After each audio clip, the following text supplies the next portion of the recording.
Hey guys, and welcome back to the channel. So I hope you've all had amazing weekends. We're getting back into it here on a Monday, and currently the market itself's not looking great. I kind of gave my perspective on this last week with my video explaining that a possible short-term crash could be on the horizon.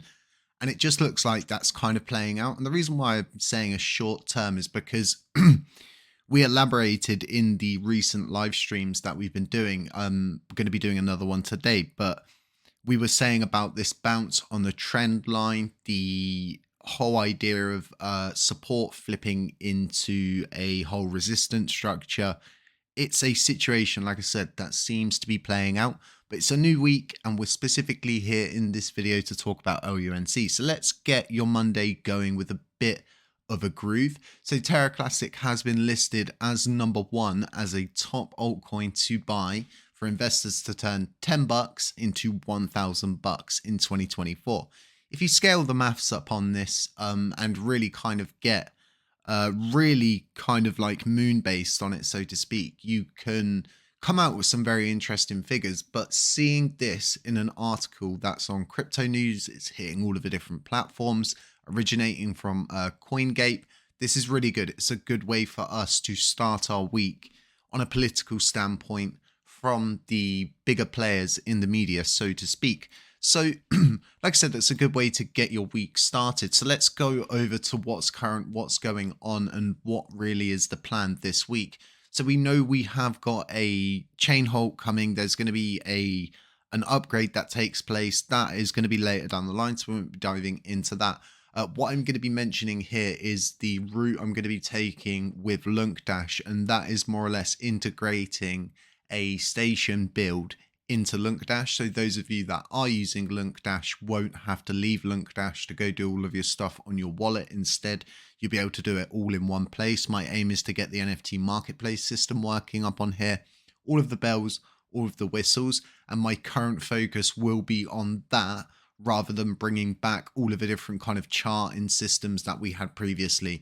What I'm trying to do is give you a very core system to begin with, and then we start moving up, scaling that out, and really branching out and getting imaginative, so to speak. So that's a little update there for you for LUNC Dash, what my plans are, what's going on with that. It's the same website, LUNCdash.com, if you guys want to use that. It's got all sorts of different things there, including the money flow tool and delegation flow tool. These are really useful things, and like I said, I'm trying to bring everything that you guys need to continue your journey in Luna Classic. So now let's get over to price. Let's take a look at what's going on, and let's kind of look at what we can find from this situation. And what I'm going to say to everybody is, when we have wacky, wild, very high and very low candles like this, it sets the chart into a kind of a system where you can't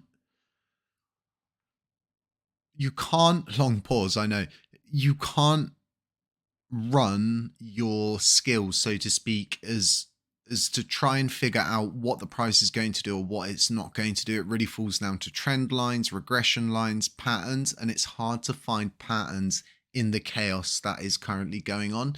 Do know that all altcoins are bleeding, and this bleed effect goes far and wide. We're not the only ones that are in this situation. Coins like Jasmy, coins like Casper are also in a similar boat, and we're all kind of moving how XRP just tends to move all of the time. Even if BTC's pumping, we're not tending to move that much. So I think there's something very important to understand here in the current structure that is going on. If we go from the point of inception of this move, we've got a clear trend line forming. Now we've got another trend line which we've got of our head and shoulders pattern, and what I was saying about this is swinging above and below, it's fine, absolutely fine, right?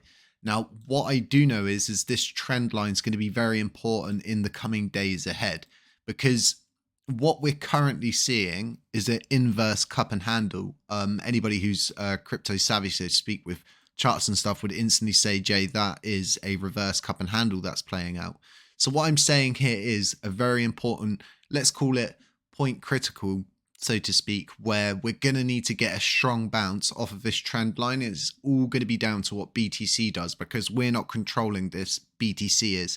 If BTC gets a strong bounce on its trend line, we're also going to get a strong bounce on our trend line. And I think this is really important as this pattern plays out. And the only way you're going to see this get invalidated is off of that trend line. So what are we really going to be looking for? So over the next course of, say, the 18th, 19th, and 20th, we should maybe track sideways a little bit, hopefully bounce off of that trend line in the most sort of best circumstance situation and move back upwards with BTC. That would invalidate this inverse cup and handle, and that would put us back into a point of safety. Like I was saying in the live, I think this was a much needed pullback, although we're pulling back much harder. We didn't move as hard. BTC in itself, I think it's a short-term pullback followed by a decent move upwards. We'll see a God candle at some point, and then it's going to come down, cook off before it starts to really make a big move before the halving event. At the end of the day, I'm not a trading advisor. I'm not a financial advisor, and I can only give my perspective and my kind of point of view on these things. So let's go over to some other things that are going on, and one of those would be the outflows from USTC. You guys are calling them burns. I'm simply calling them outflows because the USTC is just at this point, it's all just flowing out of the blockchain. The liquidity is being burnt, it's being gotten rid of, and I think that's what people need to understand and adjust to with burning. Is you're not just burning those coins, you're burning the liquidity that is tied to them. So with that being said, right, is this hugely negative? Well, no, not really, because this is going to reach a point of, once again, criticality where they can only burn through more or less a certain amount because of how much is owned by all of those top wallets, which we've gone over in previous videos. You can find those over at LUNC on top holders. If you are looking for those, I'll bring it up just now. Here we go. So I'll bring it up. So if we got the USTC top holders that we're talking about here, do you really think Binance, the LFG Guard, the Oracle Rewards Pool, the Anchor Market, do you think all of those coins are going to burn? Absolutely not. The likelihood of those burning is very, very slim. So I think the We Mint Cash thing is going to hit a barrier, a limitation as to how much is actually reachable, how many people want to get involved with it, not doing their research, not understanding that the idea in itself won't be possible unless we see all of these mass wallets burn their USTC as well. So let's move over now to USTC price, and it's really the same kind of perspective that you're seeing with LUNC. It's either just a little bit delayed or a little bit overcooked, so to speak, but you're still seeing, once again here, an inverse cup and handle playing out. So getting a bounce off of that trend line, like I was saying, is going to be very important for this week. It's going to be a hurdle for us to overcome as a community. Now, I think there are a lot of bullish things going on. Like I said, we're trying to get you all of your tools and all of the different bells and whistles that you're going to need moving forward. There are options available even with the crappy V3 build. There's still lots of different options available for you guys out there, as I've mentioned in my previous videos. We're just trying to make sure you've got all of the tools, all of the bells, all of the whistles moving forward, and then we can start to elaborate on these systems, move forward and push forward. And I think this is a really bullish thing for the community and for the blockchain, because finally you're getting tools that can never ever be taken away from you ever again. No one can ever hold them or use them against you as a weapon to get more money out of you, which we've seen so many times before with anybody who's followed this route and have kind of supposedly done this for the community. It just becomes a political weapon for them, or a weapon to leverage money from the blockchain as for needing these services to remain at all times, just in case the unfrightful event of TFL actually just going, do you know what, we're not going to provide anything for you anymore, we're going to cut you completely out of the network, which wouldn't happen in my opinion, because that would just set a precedent of very, very bad opinions on them totally, and that's what they don't want. So the best way to do what they want to do is more or less apply a choke point, so to speak, and that choke point will come in the forms of very poor systems that they provide, but only just work so you can send, receive, maybe do a couple of other things like stake. But as far as that goes, you get stuck in that kind of limbo of not having all of the different correct tools that you need at all times. But guys, more content coming. Keep an eye out for the live stream today. It's going at 2 p.m. UTC.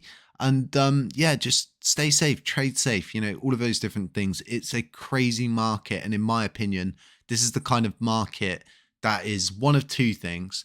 It's an attention market, and then it's a wrecking market, because one thing could be popular one day, another thing could be popular a next day. I think using stop losses is a really good way to move forward in this time. So, take note of all of that, do with it what you will. But other than that, guys, just trying to keep you up to date, in the loop, and give you my perspective on different things that are going on.